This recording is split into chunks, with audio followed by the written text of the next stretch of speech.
ఏం చేస్తున్నావు తల్లి? పకోడియా? ఇప్పుడేం పకోడీ అమ్మా? ఏ పిండితో చేస్తున్నావు? చేసాక నాకే తెలుస్తున్నారా? నువ్వు ఏంటి వేస్తున్నావు అందులో? కంచంలో ఏం వేస్తున్నావు? పకోడీ పిండా? పదార్థాలు ముందే చేసుకుని పెట్టుకున్న కారం ఒక పెట్టిన కారం వేస్తాం, దాన్ని అంతా బాగా కలిపేసి తర్వాత ముక్కలు వేసేస్తాం. క్యాబేజీ ముక్కలు వేసేసి అదే పకోడీ లాగే పెడతాం. మాకు ఒక 2 ముక్కలు పెట్టచ్చు కదా? ఉప్పు కాదు, దీన్ని ఇంకో 2 నిమిషాలు బాగా మ్యారినేట్ చేయాలి. అప్పుడు పకోడీ కూడా మ్యాగ్నెట్ చేస్తారా?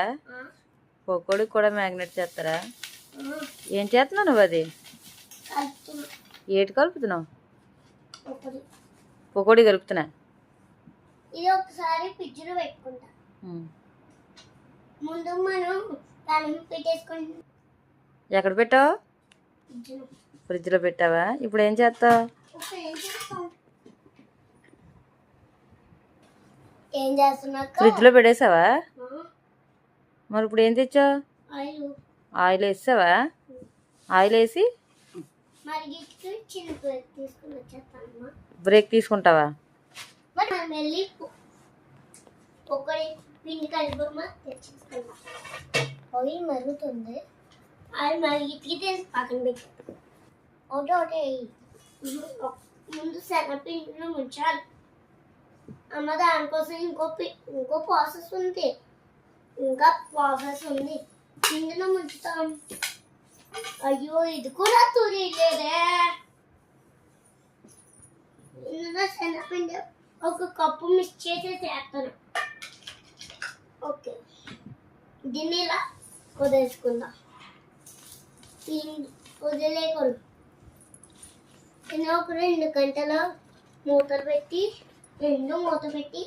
ఫ్రిడ్జ్లో వేద్దాం. ఒక అరగంట అమ్మ. అవి మరిగికి మూతలు పెట్టేసి ఇది ఫస్ట్ పట్టదా